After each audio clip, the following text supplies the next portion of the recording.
नमस्कार दोस्तों, प्रिपरेशन मंत्र पे आपका स्वागत है। और आज हम करने जा रहे हैं केंद्र सरकार की ग्राम विकास से संबंधित योजनाएं। तो जैसा कि हमने पिछले लेक्चर में किया था पंचायती राज सिस्टम ना, जिससे 4-5 क्वेश्चन आते ही आते हैं यूपी लेखपाल के एग्जाम में। तो इससे भी मतलब वैसे तो 4-5 क्वेश्चन आते हैं, 4-5 नंबर के क्वेश्चन इस टॉपिक से भी आते हैं, लेकिन उसमें केंद्र सरकार, राज्य सरकार, इन दोनों की योजनाएं कंबाइन रहती है। तो जिसमें आज हम लोग केंद्र सरकार की योजनाएं पढ़ने जा रहे हैं ना, तो मैंने लगभग सारी इंपॉर्टेंट जो कि एग्जाम पॉइंट ऑफ व्यू से इंपॉर्टेंट है योजनाएं सारी कवर की है इस वीडियो में, इस सिंगल वीडियो में ना। तो आगे बढ़ते हैं, पहले हम सिलेबस देख लेते हैं। तो सिलेबस में सेक्शन 4 जो है उसमें साफ साफ लिखा हुआ है ना, केंद्र व राज्य सरकार की ग्राम विकास से संबंधित योजनाएं।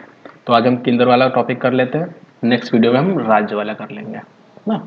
चलिए, तो सबसे पहली योजना है पीएम किसान सम्मान निधि। तो ये योजना ना जो पीएम की आय डबल करने से था, उसी के तहत ये योजना लॉन्च की गई। और इसमें 6,000 रुपये तक की आर्थिक मदद सालाना का प्रावधान है। और इसमें 2,000 की 3 किस्तें दी जाएंगी 4-4 महीने पे। और ये 24 जनवरी 2019 से लागू है। और ये इंपॉर्टेंट हो जाता है ना कि ये लॉन्च कहाँ से की गई, तो ये यूपी के गोरखपुर से लॉन्च की गई है ये योजना। चलिए, नेक्स्ट योजना है हमारी प्रधानमंत्री किसान मानधन योजना। तो इसमें जो है ना 3,000 का मासिक पेंशन देने का प्रावधान है 60 वर्ष की आयु के बाद। और ये योजना झारखंड के रांची से लॉन्च की गई है। और इसका डेट है 12 सितंबर 2019 से लॉन्च की गई है। डेट आप देख लीजिएगा, मैं डेट नहीं बोलूँगा ना। चलिए, और आते हैं हम प्रधानमंत्री कृषि सिंचाई योजना पे। तो इस योजना का जो लक्ष्य था ना कि हर खेत तक पानी पहुँचे ना। और ये योजना 1 जुलाई 2015 से लागू हुआ है। अब जाते हैं योजना पे। एक योजना है भारतीय प्राकृतिक कृषि पद्धति कार्यक्रम। तो इस योजना का जो ऑब्जेक्टिव है ना, वो ऑर्गेनिक फार्मिंग को बढ़ावा देना है। तो इसमें 50 करोड़ के लागत से 4 हेक्टेयर क्षेत्र का कवर किया जाएगा ना। चलिए, तो इसमें ऑर्गेनिक फार्मिंग की जाएगी। अब एक योजना है सतत योजना। तो सतत योजना का फॉर्म पहले देख लेते हैं क्या है। तो इसका फुल फॉर्म है ना sustainable alternative towards affordable transportation. तो इसमें जो है ना अल्टरनेटिव फ्यूल को बूस्ट करना है। मतलब जैसे हम सीएनजी यूज करते हैं ना, डीजल पेट्रोल की जगह सीएनजी यूज करने लगे, उसी प्रकार से अब हम सीबीजी यूज करेंगे। सीबीजी क्या है? Compressed biogas. तो इसी के लिए 5,000 प्लांट लगाए जा रहे हैं 2023-24 तक ना। चलिए, आगे बढ़ते हैं। अगली योजना है हमारी वरिष्ठ पेंशन बीमा योजना। तो पेंशन योजना है तो दिख ही रहा है, इसमें क्या है 10 साल तक आपको 8% के रिटर्न से आपको पैसे मिलेंगे और आपको फिर जमा भी करना पड़ेगा। तो वही योजना है 1 जनवरी 2017 से लागू हुई है। अगली योजना है पहल योजना। तो सबसे पहले तो पहल का फॉर्म देख लेते हैं, फुल फॉर्म क्या है इसका। तो प्रत्यक्ष हस्तांतरित लाभ। तो इसमें क्या है ना, इसमें जो एलपीजी है ना, उसकी जो सब्सिडी मिलती है वो डायरेक्ट लाभार्थी के खाते में कर दी जाए, भेज दी जाए। तो इसीलिए ये पहली योजना लाई गई, 1 जनवरी 2015 से लाई गई है। अगली योजना ये तो बहुत फेमस योजना है प्रधानमंत्री उज्ज्वला योजना। तो इसमें क्या है ना, इसमें 5 करोड़ एलपीजी कनेक्शन देने का टारगेट रखा गया था, जो कि अगले 2 साल में ही अचीव कर लिया गया। और अब तो उज्ज्वला 2.0 भी आ गया है, उसमें 2 करोड़ देने का, 2 करोड़ कनेक्शन देने का प्रावधान है। और ये इसकी डेट इंपॉर्टेंट है, 1 मई 2016 से लागू है। और उज्ज्वला जो 1.0 था उस वो बलिया, यूपी के बलिया से स्टार्ट की गई थी। और जो उज्ज्वला 2.0 है वो महोबा से स्टार्ट की गई थी। तो ये महोबा इंपॉर्टेंट है, उज्ज्वला 2.0 का लॉन्च महोबा से की गई है। चलिए, आगे आ जाते हैं हम। दीनदयाल उपाध्याय ग्राम ज्योति योजना। तो जैसा आपको दिख रहा है ना, ग्राम ज्योति योजना मतलब ग्राम में उजाला करना, मतलब ग्राम हर गांव तक बिजली पहुंचाना। तो ये इसका लक्ष्य रखा गया था। 25 जुलाई 2015 से लागू है ये। तो इलेक्ट्रिफिकेशन ऑफ ईच विलेज, तो ये एक प्रावधान होता है ना, जैसे अगर 15-20% भी बिजली पहुंच जाए ना एक गांव में, तो उसको फिर मान लिया जाता है ना कि उस गांव तक बिजली पहुंच चुकी है। तो जो अगली योजना है ना, ये सौभाग्य योजना, इसका जो टारगेट था ना ये था ना कि हर घर तक बिजली पहुंच जाए। तो प्रधानमंत्री सहज बिजली हर घर योजना, इसका जो टारगेट था कि हर घर तक बिजली पहुंच जाए। तो ये 25 सितंबर 2017 से लागू है। अब आ जाते हैं हम ग्राम उजाला योजना पे। तो उजाला उजाला कौन करेगा? एलईडी बल्ब करेगा। तो इससे आप याद कर लीजिएगा कि उजाला से एलईडी बल्ब रिलेट कर लीजिएगा।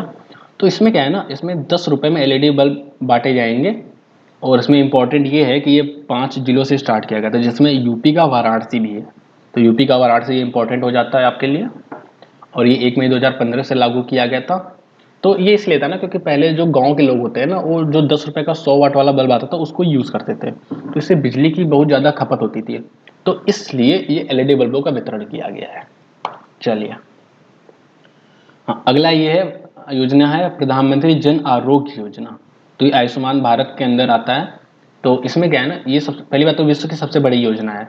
ये हेल्थ केयर से रिलेटेड योजना है। इसमें क्या है ना, आपको प्रति वर्ष प्रति परिवार 5 लाख रुपए का आर्थिक लाभ पहुंचाया जाएगा ना। स्वास्थ्य से रिलेटेड, अगर जैसे आप बीमार हैं तो आपकी जो मतलब पैसे लग रहे हैं, तो उसमें 5 लाख रुपए तक आपको प्रोवाइड किया जाएगा।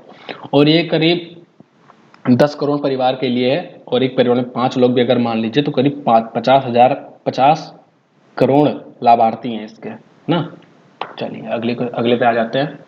तो ये दोनों योजना जो है इंपॉर्टेंट है। ये दोनों 9 मई 2015 को एक ही दिन लागू की गई थी। तो अब इसमें क्या है ना, दोनों योजना थोड़ी कंफ्यूजिंग है, लेकिन मैं आपको याद करा देता हूँ ना। प्रधानमंत्री जीवन ज्योति बीमा योजना।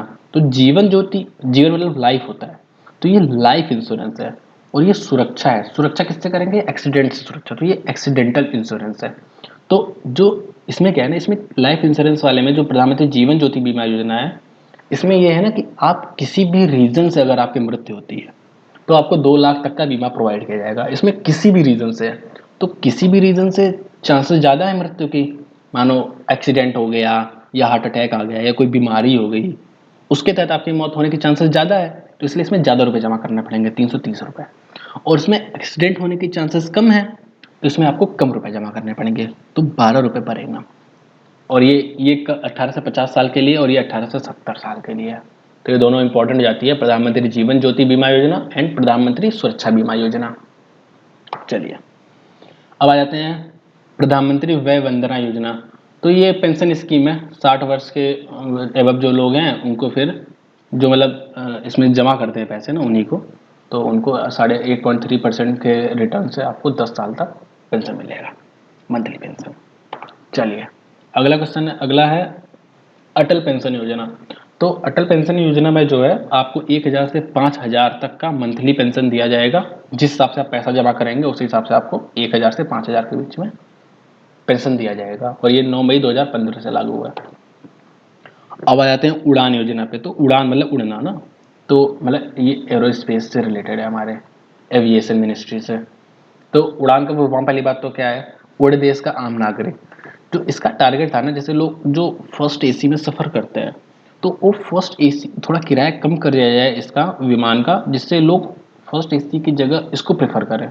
तो इसीलिए इसकी एक लिमिट रख दी गई थी कि 500 किलोमीटर तक का जो सफर है ना, वो 2500 रुपये के अंदर हो जाए। तो इसकी सीमा रख दी गई थी। चलिए, तो ये 27 अप्रैल 2017 से लागू है। अब आ जाता है स्टैंड अप इंडिया। तो ये जो नए नए इंटरप्राइजेस है उसको ओपन करने के लिए स्कीम लाई गई थी। और ये basically schedule caste, schedule tribes और जो वुमेन एंटरप्रेन्योर्स हैं उनके लिए स्कीम थी। उनको फाइनेंशियल सपोर्ट दिया जाएगा, मतलब उनको फाइनेंशियल पैसे प्रोवाइड किए जाएंगे, उनको कोई भी अगर इंटरप्राइज अपना ओपन करना है उसके लिए। तो ये जो 5 अप्रैल 2016 से लागू है। अगली स्कीम आ जाती है Diksha portal India free e learning platform. तो इसमें क्या है ना, ये टीचरों की ट्रेनिंग के लिए, इसमें 1 क्लास से 12th क्लास तक की वीडियोस प्रोवाइड की गई हैं ऑनलाइन प्लेटफॉर्म पे। तो उधर से जो शिक्षक हैं वो ट्रेनिंग ले सकते हैं। चलिए, अगला है प्रधानमंत्री आवास योजना। तो ये इंदिरा आवास योजना का अपग्रेडेड वर्जन है। और इसमें जो रूरल और अर्बन एरियाज के जो हाउसलेस लोग हैं, जिनके पास घर नहीं है, तो उनको घर प्रोवाइड करने के लिए ये योजना है। अब अगली योजना जाती है आत्मनिर्भर स्वस्थ भारत योजना। तो ये नई बीमारियों पर ध्यान दिया जाएगा इस योजना के तहत। और इसमें जो बजट है वो ये थोड़ा गलत लिखा है, 61,000 करोड़, ये 64,180 करोड़ के अप्रॉक्स में इस पे खर्च है ना। और ये भी नई बीमारियों पे ध्यान देना है, मतलब थोड़ा स्वास्थ्य का स्तर बढ़ाना है, तो इससे रिलेटेड है ये। अब कुछ योजना जाती है स्वच्छ सारथी फेलोशिप। तो ये एक प्रोग्राम है, कंपटीशन प्रोग्राम टाइप का है कुछ, जिसमें 9th से 12th क्लास के बच्चे पार्टिसिपेट कर सकते हैं, या यूजीपीसी जो रिसर्च कर रहे हैं वो पार्टिसिपेट कर सकते हैं, या सेल्फ हेल्प ग्रुप्स वाले लोग पार्टिसिपेट कर सकते हैं। और इसमें क्या है ना, वेस्ट टू वेल्थ क्रिएशन, मतलब जो वेस्ट है उससे वेल्थ क्रिएट करना है। तो इसमें जो टॉप मतलब जो जिनका प्रोजेक्ट सबसे अच्छा होगा उनको फिर प्राइजेस दिए जाएंगे, स्कॉलरशिप्स भी दी जाएगी। तो ये ऐसा कुछ है। तो आपको बस याद रखना है ना, ये स्वच्छ सारथी ऐप किससे रिलेटेड है, तो ये वेस्ट टू वेल्थ क्रिएशन से रिलेटेड है। और ये हम, हाँ बस यही है इसमें।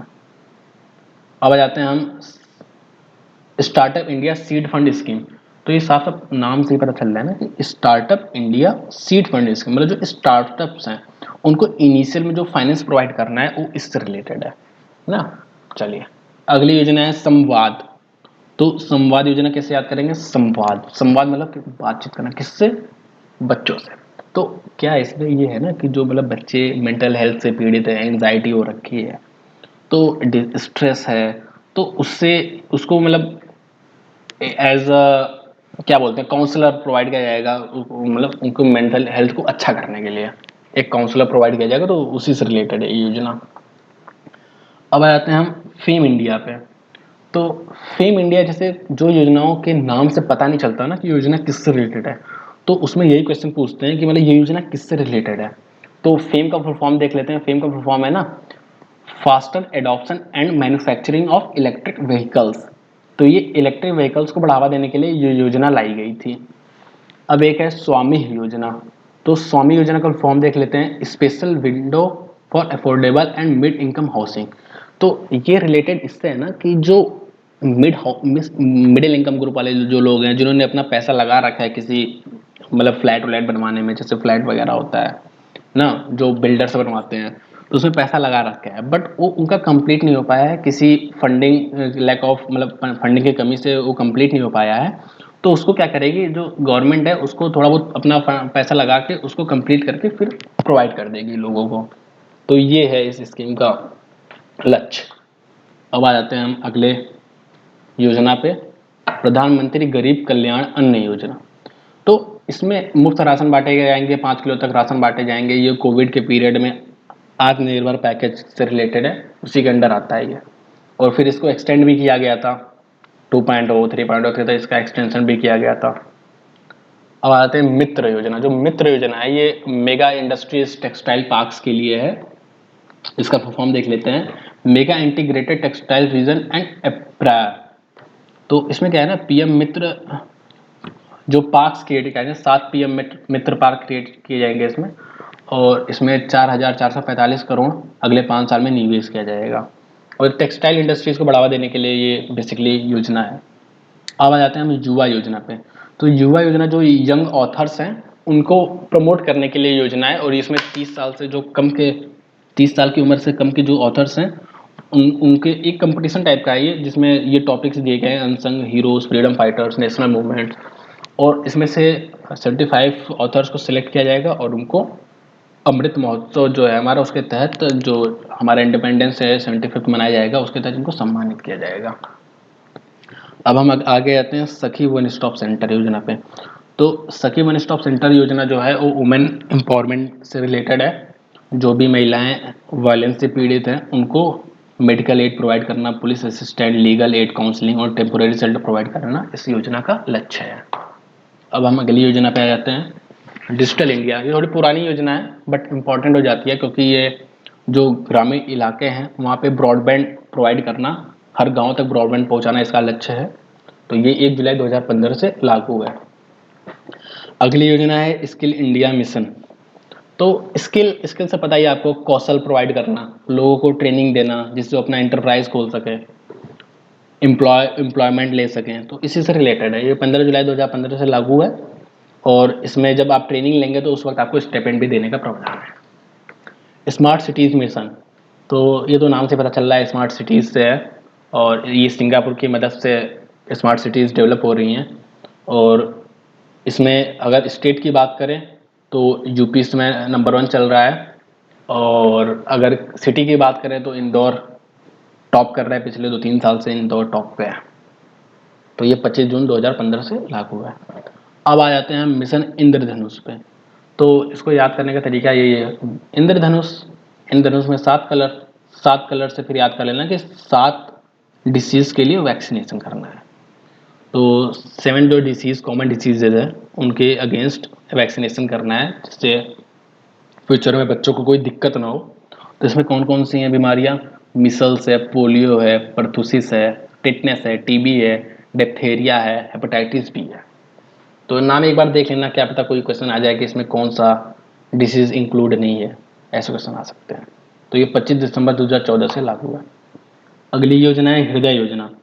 हृदय जो हेरिटेज साइट्स हैं ना, जो कल्चरल साइट्स हैं, तो वहाँ के जो एरिया उसको डेवलप करना और पर्यटन को बढ़ावा देना, इस योजना का टारगेट है। तो इसका फुल फॉर्म देख लेते हैं क्या है। Heritage city development and augmentation योजना, और ये 21 जनवरी 2015 से लागू है। अगली योजना आ जाती है प्रधानमंत्री मुद्रा योजना। तो इसको याद करने का तरीका यही है। मुद्रा, मुद्रा मतलब पैसा, पैसा देना। 3 टाइप के लोन दिए जाते हैं इसमें। शिशु को 50,000, किशोर को 5 लाख और तरुण को 10 लाख। ये micro units development and refinery agencies, इसका फुल फॉर्म है, और ये 8 अप्रैल 2015 से लागू है। नेक्स्ट योजना है बेटी बचाओ बेटी पढ़ाओ। ये तो काफ़ी फेमस योजना है, तो इसकी डेट याद कर लीजिए, 22 जनवरी 2015 से लागू है। और इसके तहत काफ़ी योजनाएं हैं जो फाइनेंशियल सपोर्ट प्रोवाइड करती है बेटीज़ के एजुकेशन पे। वो जब जन्म लेती हैं तो भी कुछ रुपए प्रोवाइड करती हैं, तो गरीब परिवारों को, जिससे भ्रूण हत्या रोकी जा सके। तो यही सब इसके लक्ष्य हैं। अगली योजना है जो पुरानी तो है बट काफ़ी फेमस है। 2 अक्टूबर 2014 को ये गांधी जयंती पर लॉन्च की गई थी। गांधी जी का सपना साकार करने के लिए, स्वच्छ भारत का सपना साकार करने के लिए स्वच्छ भारत मिशन, और इसका टारगेट 2019 तक अचीव कर लिया गया था। अगली योजना है संसद आदर्श ग्राम योजना। तो इसके तहत जो हमारे एमपी हैं, लोकसभा के हों या राज्यसभा के हों, तो उनकी जो कंस्टिट्यूएंसी है, संसदीय एरिया जो है उनका, वहाँ के गाँव को गोद लेना इसका लक्ष्य था। तो लोकसभा वाले तो अपने संसदीय एरिया में लेंगे गोद, और जो राज्यसभा के हैं वो जिस जगह से बिलोंग करते हैं वहाँ के जगह में गाँवों को गोद लेंगे। तो इसका जो टारगेट था 2019 तक 3 गाँव गोद लेने थे, और 2024 तक 8 गाँव को गोद लेना था। तो ये इंपॉर्टेंट है, 2024 तक 8 गाँव को गोद लेना लक्ष्य था, और ये इसलिए था कि उस गाँव का अच्छे से विकास हो सके, इसी से रिलेटेड था ये। अब आ जाते हैं प्रधानमंत्री जनधन योजना। योजना पुरानी है but exam point of view से इंपॉर्टेंट भी है। 28 अगस्त 2014 को लॉन्च की गई थी, और इसका टारगेट था कि हर घर में कम से कम एक मेंबर के पास बैंक खाता हो। अगली योजना पे आ जाते हैं नमामि गंगे। तो ये नाम से आपको पता है बहुत फेमस योजना है। 10 जुलाई 2014 को लॉन्च की गई थी, और ये गंगा की सफाई से रिलेटेड था। और आपको पता है कि गंगा हमारी नेशनल रिवर घोषित हो चुकी है, और इसको इवन लिविंग ऑर्गेनिज्म का भी दर्जा प्राप्त है। मेक इन इंडिया 25 दिसंबर 2014, ये तो मोदी सरकार की काफ़ी फेमस योजना है। इसके तहत ये था कि जो मैन्युफैक्चरिंग हो रही है ना, वो इंडिया में आके की जाए, जिससे लोगों को एम्प्लॉयमेंट मिल सके। जैसे हम डायरेक्ट इंपोर्ट ना करें हर चीज़ें, हम इंपोर्ट तो उसके जो सामान है वो इंपोर्ट कर लें, बट उसका जो मैन्युफैक्चरिंग है वो इंडिया में करें, जिससे लोगों को एम्प्लॉयमेंट मिल सके और देश का डेवलपमेंट हो सके। तो मैंने मोस्टली सारी योजना कवर कर दी है ना। अगले वीडियो में मैं राज्य सरकार की सारी योजनाएं कवर कर दूंगा इंपॉर्टेंट। और आप लोग लाइक कर दीजिए, शेयर कर दीजिए, सब्सक्राइब कर दीजिए, और मेरा टेलीग्राम चैनल ज्वाइन कर लीजिए, जहाँ पे आपको पीडीएफ्स और वीडियो की लिंक और सारे अपडेट्स आपको मेरे टेलीग्राम चैनल पे मिल जाएंगे। धन्यवाद।